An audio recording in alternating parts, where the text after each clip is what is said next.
Hello दोस्तों, आपका study point channel में स्वागत है। आप देख रहे हैं आज कोशिका का पार्ट 3 वीडियो। कोशिका से संबंधित पार्ट 1 और पार्ट 2 वीडियो मैंने पहले अपलोड किया था, जिसका लिंक मैंने इस वीडियो के डिस्क्रिप्शन बॉक्स में दे रखा है, तो आप वहां से पार्ट 1 और पार्ट 2 वीडियो देख सकते हैं। कोशिका के पार्ट 3 वीडियो में आज मैं आप लोगों के लिए डीएनए एंड आरएनए के बारे में तथा गुणसूत्र के बारे में लेकर के आया हूं। साथ ही कोशिका विभाजन और कोशिका के अवस्था के बारे में कुछ महत्वपूर्ण तथ्य लेकर के आया हूं। तो अब स्टार्ट करते हैं बिना देरी किए। डीएनए और आरएनए। डीएनए और आरएनए पॉलीन्यूक्लियोटाइड्स के बने होते हैं। डीएनए का पूरा नाम डीऑक्सीराइबोन्यूक्लिक एसिड है। आरएनए का पूरा नाम राइबोन्यूक्लिक एसिड है। डीएनए में 2 पेंटोज राइबोज शुगर पाए जाते हैं।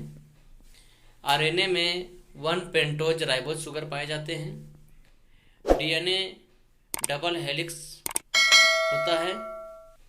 आरएनए में सिंगल हेलिक्स होता है। न्यूक्लियस माइटोकॉन्ड्रिया और प्लांट सेल के हरित लवक में डीएनए पाए जाते हैं। न्यूक्लियस माइटोकॉन्ड्रिया एवं कोशिका द्रव्य में आरएनए पाए जाते हैं। डीएनए और आरएनए दोनों में नाइट्रोजन युक्त क्षार पाए जाते हैं।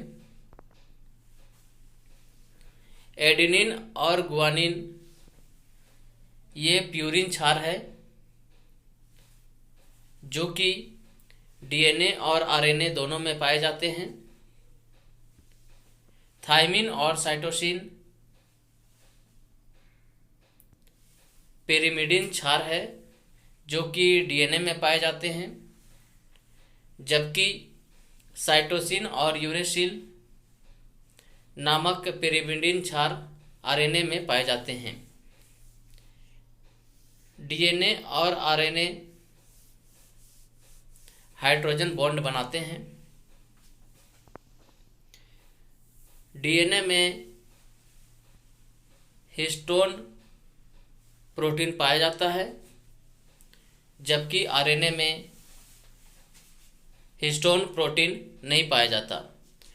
डीएनए ज़्यादा स्टेबल होता है आरएनए की तुलना में। डीएनए का कार्य आनुवांशिक सूचनाओं का स्थानांतरण करना है, जबकि आरएनए का काम प्रोटीन संश्लेषण करना है। डीएनए का मॉडल वाटसन एवं क्रिक ने दिया था, जबकि आरएनए का मॉडल मेसर ने दिया था, और मेसर ने ही डीएनए को अलग भी किया था। अब आते हैं क्रोमोजोम्स। क्रोमोजोम्स एक धागे जैसी संरचना होती है। यह डीएनए और हिस्टोन प्रोटीन से बनी होती है। क्रोमोजोम्स यानी कि गुणसूत्र की खोज पुरकिंजे ने की थी। क्रोमेटिन की खोज फ्लेमिंग ने की थी।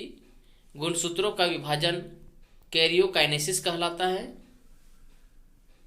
क्रोमेटिन न्यूक्लियोप्रोटीन की बनी होती है। गुणसूत्र में जीन पाए जाते हैं। गुणसूत्र में जो जीन है उसकी खोज जॉनसन ने की थी। जीन का अध्ययन जेनेटिक्स यानी कि आनुवांशिकी कहलाता है। जीन डीएनए का एक टुकड़ा से बना होता है। अब जानते हैं कि किसमें कितने गुणसूत्र पाए जाते हैं।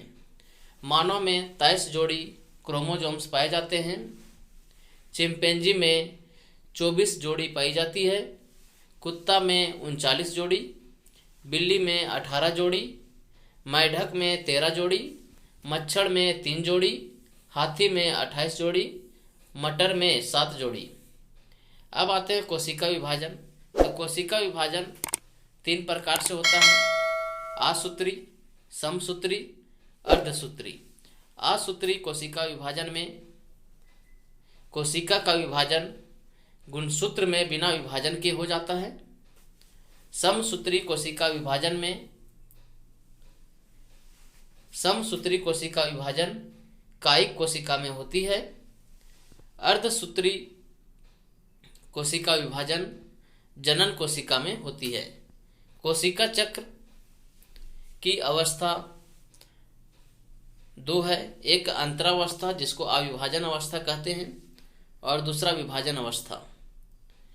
तो अंतरावस्था में G0 को कोशिका चक्र की विराम अवस्था कहा जाता है।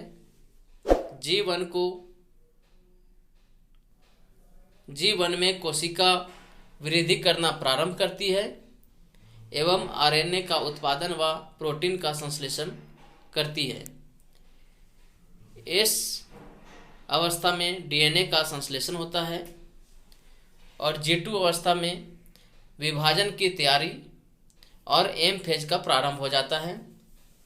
विभाजन अवस्था जिसको एम फेज भी कहा जाता है, ये जब कंप्लीट होता है तो केंद्रक झिल्ली की निर्माण होती है और फिर